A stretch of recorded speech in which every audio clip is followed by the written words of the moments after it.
ಈ ಬಾರಿಯ ವಿಧಾನಸಭಾ ಅಧಿವೇಶನ ಸರ್ಕಾರದ ಅಬ್ಕಾರಿ ಭ್ರಷ್ಟಾಚಾರ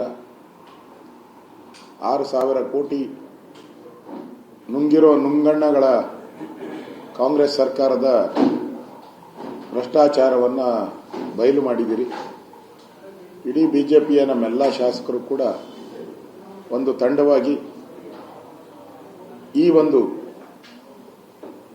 ಸ್ಕ್ಯಾಂಡಲ್ ಹಗರಣ ಜನರುಗಳ ಮುಂದೆ ತಂದಿಟ್ಟಿದ್ದೀರಿ. ಇದನ್ನು ವಿಧಾನಸಭಾ ಅಧಿವೇಶನದಲ್ಲೂ ನಾವು ರೆಡ್ ಹ್ಯಾಂಡ್ ಆಗಿ ಸಿಕ್ಕಾಕೊಂಡಿರುವಂಥ 5 ದಾಖಲೆಗಳನ್ನು ಕೊಟ್ಟಿದ್ದೀರಿ, ಪೆನ್ ಡ್ರೈವ್ಗಳನ್ನು ಕೊಟ್ಟಿದ್ದೀರಿ, ಲೋಕಾಯುಕ್ತ ಕಂಪ್ಲೇಂಟನ್ನು ಕೊಟ್ಟಿದ್ದೀರಿ.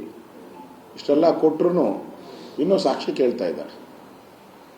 40% ಕಮಿಷನ್ ಅಂತೇಳಿ ನಮ್ಮ ಮೇಲೆ ಯಾರೋ ಕಾಂಟ್ರಾಕ್ಟರು ಅಸೋಸಿಯೇಷನ್ ಕೊಟ್ಟಿದ್ದಕ್ಕೆ 6 ತಿಂಗಳು ಆಪಾದನೆ ಮಾಡಿದ್ರು. ಈಗ ಅದೇ ಕಾಂಟ್ರಾಕ್ಟರ್ ಅಬ್ಕಾರಿ ಸಣ್ಣ ಮಾರಾಟಗಾರರು ಸಂಘ, ಅದು ವರ್ಣಾದವರು, ಅವರೇ ಹೇಳಿದ್ದಾರೆ ದುಪ್ಪಟ್ಟು ಭ್ರಷ್ಟಾಚಾರ ಅಂತೇಳಿ.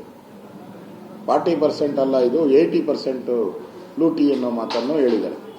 ಮತ್ತೆ ರಾಹುಲ್ ಗಾಂಧಿ ಅವರಿಗೆ ಕಂಪ್ಲೇಂಟ್ ಕೊಡ್ತೀರಿ ಅನ್ನೋ ಮಾತನ್ನು ಹೇಳಿದ್ದಾರೆ. ಮಾನ ಮರ್ಯಾದೆ ಉಳಿಸ್ಕೊಳ್ರಿ ಅನ್ನೋ ಸಲಹೆಯನ್ನು ಕೂಡ ಕಾಂಗ್ರೆಸ್ ಪಾರ್ಟಿಗೆ ಕೊಟ್ಟಿದ್ದಾರೆ. ಇಷ್ಟಿದ್ರೂ ಕೂಡ ಸಿದ್ದರಾಮಯ್ಯನವರು ಅವರು ರಾಜೀನಾಮೆ ಪಡೆದು ರಾಜ್ಯದ ಜನತೆಗೆ ದ್ರೋಹ ಮಾಡಿದ್ದಾರೆ.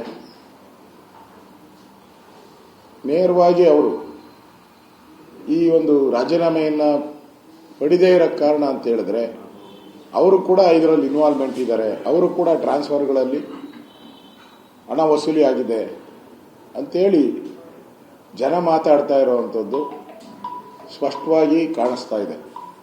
ನಾವು ಈ ಹೋರಾಟವನ್ನು ಬೀದಿಗಿಳಿದು ಹೋರಾಟವನ್ನು ನಾವು ಮಾಡ್ತೀರಿ. ಈ ಅಬ್ಕಾರಿಯಲ್ಲಿ ಲೂಟಿ ಮಾಡಿರೋ 6,000 ಕೋಟಿ ಹಣ, ಜನಗಳ ತೆರಿಗೆ ಹಣ ವಾಪಸ್ ಖಜಾನೆಗೆ ಬರಬೇಕು.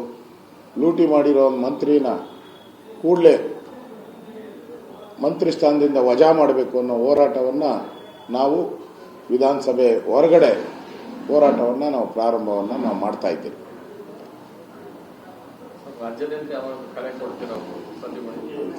ನಾಳೆ ಸೇರ್ತಾ ಇದ್ದಾರೆ, ನಾಳೆ ಸೇರ್ತಾ ಇದ್ದೀರಿ, ಅವ್ರು ತೀರ್ಮಾನ ಮಾಡಿ ಹೇಳ್ತೀರಿ. ನಾಳೆ GBA ಬೆಂಗಳೂರು ಮಹಾನಗರ ಪಾಲಿಕೆಯ ಮೀಟಿಂಗ್ ಇದೆ. ಈಗಾಗಲೇ ಹಲವಾರು ಸುತ್ತಿನ ಸಭೆಗಳಾಗಿದೆ ಕಳೆದ 1 ತಿಂಗಳಿಂದನೂ ಕೂಡ. ಈಗ ಕೇಂದ್ರದ ಬೆಂಗಳೂರಿನ ಎಲೆಕ್ಷನ್ಗೋಸ್ಕರ ಬರ್ತಾ ಇದ್ದಾರೆ ಇನ್ಚಾರ್ಜ್ ಅವರು.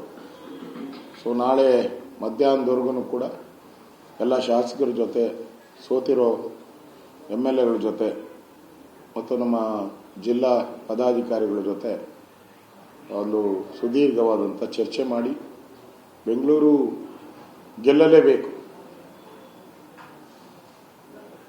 ಹಲವು ಬಾರಿ ಸಿದ್ದರಾಮಯ್ಯ ಮುಖ್ಯಮಂತ್ರಿ ಇದ್ದಾಗೆ ನಾವು ಈ ಚುನಾವಣೆಯನ್ನು ನಾವು ಗೆದ್ದಿದ್ದೀರಿ ಬೆಂಗಳೂರಲ್ಲಿ. ಅದೃಷ್ಟಿಯಿಂದ ಈಗಂತೂ ಭ್ರಷ್ಟಾಚಾರ ತಾಂಡವಾಡ್ತಾ ಇರೋದ್ರಿಂದ ಬೆಂಗಳೂರು ಜನತೆ ಮೇಲೆ ನಿರಂತರವಾಗಿ ತೆರಿಗೆ, ಹಾಲು, ಆಲ್ಕೋಹಾಲು, ಮನೆ ಟ್ಯಾಕ್ಸು, ಕಸ ಟ್ಯಾಕ್ಸು, ಪೆಟ್ರೋಲ್ ಟ್ಯಾಕ್ಸು, ಈಗ ಮೆಟ್ರೋ ಟ್ಯಾಕ್ಸು, ನಿರಂತರವಾಗಿ ತೆರಿಗೆಗಳನ್ನು ಹಾಕ್ತಾ ಇರೋದ್ರಿಂದ 100% ಬೆಂಗಳೂರಿನ ಜನ ಇವರಿಗೆ ಕಪಾಳ ಮೋಕ್ಷ ಮಾಡೋದು ಗ್ಯಾರಂಟಿ.